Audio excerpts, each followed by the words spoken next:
Antes de comenzar con el video, ¿podrían todos suscribirse a mi canal?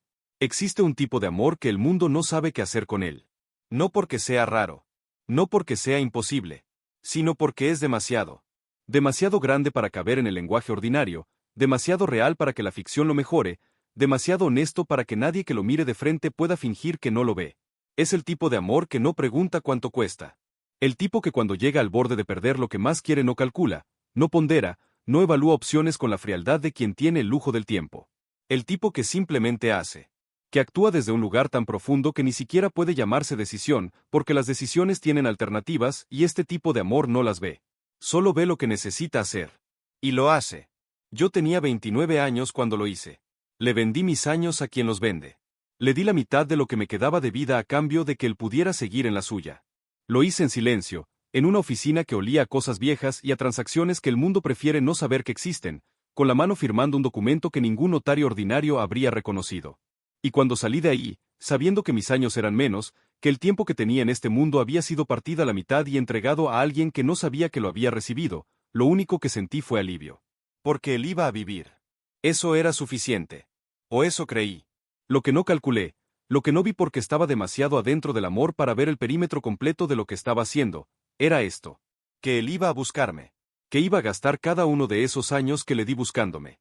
Que el regalo que creí darle iba a convertirse en la razón de su tormento durante todo el tiempo que le quedó. Me llamo Lucía. Y esta es la historia del error más grande que cometí por amor. Y de cómo ese error, de todas las maneras que no pude anticipar, terminó siendo también lo más verdadero que he vivido. Necesito contarte quién era Daniel antes de contarte lo que pasó. Porque esta historia no tiene sentido sin él. Sin la manera específica en que era él. Sin lo que significaba estar cerca de alguien que vivía con esa intensidad particular, esa manera de estar completamente presente en cada momento como si supiera, aunque no lo supiera, que los momentos son finitos y que desperdiciarlos es un lujo que no podía permitirse. Daniel tenía 32 años cuando nos conocimos. Yo tenía 27.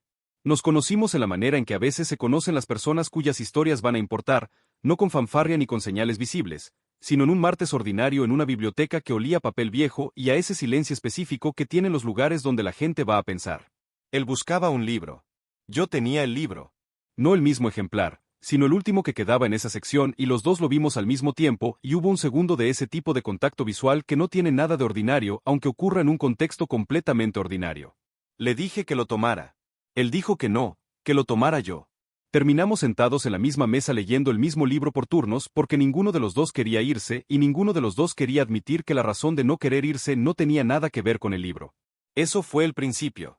Lo que siguió fue lo que sigue cuando dos personas que se reconocen se dan el espacio de conocerse de verdad. Conversaciones que empezaban en un tema y terminaban en otro completamente diferente 2 horas después. La manera en que el tiempo funcionaba diferente cuando estábamos juntos, más rápido y más lento al mismo tiempo, más lleno. Su manera de escuchar que era de las cosas más raras y más valiosas que había encontrado en una persona, esa atención completa que hacía que cuando la hablaba sintieras que eras la única cosa importante en ese momento. Mi instinto de Omega lo reconoció desde el principio. Pero no fue el instinto lo que me enamoró. Fue él. La persona específica que era. Los detalles que nadie más habría notado y que yo noté porque lo estaba mirando con atención. La manera en que fruncía levemente el ceño cuando algo le parecía injusto. Su costumbre de tocar los bordes de las cosas, libros, vasos, bordes de mesas, como verificando que eran reales. La honestidad que a veces salía antes de que pudiera filtrarla y que era uno de los aspectos más refrescantes y más vulnerables de él al mismo tiempo. Me enamoré de él. No del alfa. De Daniel. Y cuando el vínculo llegó, meses después, no fue sorpresa. Fue reconocimiento. Fue la biología nombrando lo que el corazón ya sabía. El diagnóstico llegó cuando llevábamos un año juntos. No el de él. El de él llegó después. Este fue el mío, en un control de rutina que no tendría que haber sido más que eso, en que una médica con cara de quien ha dado esta noticia más veces de las que quisiera me explicó con cuidado clínico lo que significaban los números en mi expediente. Condición degenerativa. Progresiva. Sin cura conocida. Los años que probablemente me quedaban, enumerados con la precisión desapasionada de quien trabaja con estadísticas, eran menos de los que cualquiera de los dos había asumido que tendría. Salí del consultorio y no le dije nada. No ese día. No esa semana. Guardé esa información en el lugar donde se guardan las cosas que son demasiado grandes para convertirlas en conversación de inmediato, donde se quedan mientras uno encuentra las palabras y el momento y el valor. Le habría dicho. Necesito que sepan eso. Le habría dicho. Pero entonces llegó el diagnóstico de él. El de Daniel fue diferente. No una condición degenerativa ni algo que avanzara despacio. Fue repentino, de esos que llegan sin anunciarse y que en cuestión de semanas cambian completamente la geometría de todo. Una condición que los médicos describían con términos que yo aprendí a entender más rápido de lo que ninguna persona debería tener que aprender a entender esas cosas. Sin tratamiento, le daban meses. Con tratamiento, quizás años. Pero años comprados con una calidad de vida que era difícil de escuchar. Lo vi enfrentarlo con esa fortaleza que tenía, que no era negación sino algo más genuino, algo que venía de una manera de relacionarse con lo que no se puede controlar que yo había admirado siempre en él y que en ese contexto me rompía por dentro de maneras que no podía mostrarle porque él ya tenía suficiente que cargar. Y entonces supe lo que iba a hacer. No llegué a esa decisión de manera lineal. No fue un proceso de evaluación de opciones. Fue más parecido a que la decisión ya estaba tomada desde antes de que yo la hubiera pensado conscientemente, y lo que siguió fue solo el proceso de admitírmela. Había maneras. El mundo en que vivimos tiene sus sombras, sus economías paralelas, sus transacciones que operan en los márgenes de lo que la mayoría de las personas saben que existe. Una de esas transacciones involucra lo que solo puede describirse como el tiempo de vida. Los años que le quedan a un omega. Divisibles, transferibles, a un costo que no es monetario sino de otro tipo completamente. Lo había escuchado mencionado. Nunca pensé que lo buscaría. Lo busqué. La oficina estaba en un lugar que no voy a describir porque no importa dónde, sino que la persona que me recibió no tenía nada de dramático ni de oscuro. Era una mujer de mediana edad con ropa ordinaria y una manera de hablar que era directa sin ser cruel, que me explicó exactamente lo que implicaba la transacción con la precisión de quien ha tenido esa conversación muchas veces y que ha aprendido que la claridad es la única consideración real que puede ofrecer. La mitad de lo que me queda, dije. Quiero dar la mitad. Ella me miró. ¿Sabe lo que eso significa para usted? Sí. ¿Y para él? Que va a tener más tiempo, dije. Eso es lo que importa. Ella me miró un momento más. Hay algo que debe saber, dijo. La transferencia no viene con explicación. Él va a recibir los años. Va a notar que algo cambió. Pero no va a saber de dónde vino ni por qué. Lo sé, dije. ¿Y está bien con eso? Pensé en Daniel. En su manera de fruncir el ceño cuando algo le parecía injusto. En su costumbre de tocar los bordes de las cosas. En la manera en que me miraba que hacía que me sintiera la única cosa importante en el mundo. Sí, dije. Estoy bien con eso. Firmé. Salí. Y en el momento en que crucé la puerta hacia la calle, con el sol de la tarde en la cara y el ruido ordinario de la ciudad alrededor, supe dos cosas al mismo tiempo. Que había hecho lo correcto. Y que nunca iba a poder decírselo. Lo que siguió fue el periodo más extraño de mi vida. Daniel mejoró. No de golpe, no de manera que los médicos pudieran explicar completamente, sino de esa manera gradual que los hace hablar de casos excepcionales y de respuestas inesperadas al tratamiento y de esa variabilidad que hace que la medicina nunca sea una ciencia exacta. Mejoró. Y yo lo vi mejorar con algo que era simultáneamente la alegría más pura que había sentido y el tipo de dolor que no tiene remedio porque viene de haber elegido exactamente lo que uno quería y de cargar las consecuencias de esa elección en silencio. Porque yo mientras tanto empeoraba. No dramáticamente. No de manera que fuera inmediatamente visible. Pero yo sabía lo que estaban haciendo mis números. Sabía lo que significaba la fatiga que llegaba antes de lo que debería. Sabía leer mi propio cuerpo con la crueldad objetiva de quien entiende lo que está viendo. El tiempo que me quedaba se estaba acabando más rápido. Y Daniel no podía saberlo porque si lo sabía iba a preguntar por qué y yo no podía responder ese por qué sin contarle todo, y si le contaba todo lo que había hecho iba a destrozarle algo que yo había pagado exactamente para que no se destrozara. Así que sonreí. Así que estuve presente en cada momento que podía estar presente. Así que fui guardando cosas, detalles, la manera en que Luis la luz cuando él reía, el sonido de su voz diciendo mi nombre las mañanas, la textura de sus manos, el olor específico del que mi instinto de Omega había aprendido a reconocer como hogar. Fui guardando todo eso con la conciencia de alguien que sabe que está guardando para la última vez. Y un día, con él todavía dormido y la mañana entrando por la ventana de esa manera que tenían las mañanas de ese departamento, escribí una carta. No de despedida exactamente. De explicación. Le conté todo. Lo del diagnóstico mío. Lo de la transacción. Lo que había firmado y por qué. Le conté con toda la honestidad que no había podido tener en los meses anteriores porque no había manera de tenerla en tiempo real sin que cambiara lo que quería que fuera. La dejé en el lugar donde sabía que la iba a encontrar eventualmente. Y me fui. No voy a describir lo que fue irme, porque hay cosas que no tienen palabras que las hagan justicia, y que intentar ponerlas en palabras las achica de maneras que no son honestas. Me fui. Y los años que siguieron fueron los que había comprado para él, vividos por mí de la manera en que se viven las cosas, cuando uno sabe que son finitas de una manera más inmediata que como lo son para la mayoría de las personas. Con atención. Con presencia. Con esa claridad que a veces solo llega cuando el tiempo ya no es algo que se da por sentado.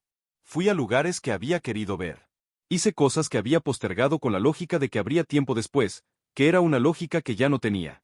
Construí días que eran completamente míos, que no giraban alrededor de ninguna pérdida sino alrededor de lo que todavía tenía. Intenté no pensar en él. Fallé consistentemente. Lo que no supe, lo que no pude saber porque estaba del otro lado de una separación que yo misma había construido, era lo que Daniel estaba haciendo con los años que le había dado. Me lo contó después. Mucho después. Con esa voz que tenía cuando hablaba de cosas que habían costado, que era más quieta que su voz ordinaria, que venía de un lugar más adentro. Me contó que encontró la carta, que la leyó 3 veces antes de que las palabras dejaran de ser solo palabras y se convirtieran en lo que decían.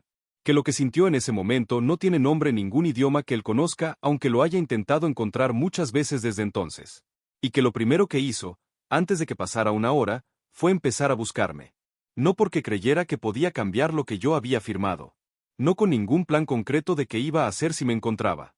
Sino porque la idea de que yo estuviera en algún lugar del mundo gastando mis años que se habían vuelto menos mientras él no sabía dónde estaba ni cómo estaba ni si estaba bien era algo que su cuerpo y su mente simplemente no podían aceptar como realidad permanente. Me buscó. Con la metodología de alguien que no tiene entrenamiento en buscar personas, pero que tiene algo más consistente que el entrenamiento. Que tiene la razón de no poder parar. Me buscó durante años. Cada uno de los años que le había dado. El día que me encontró yo estaba en un mercado.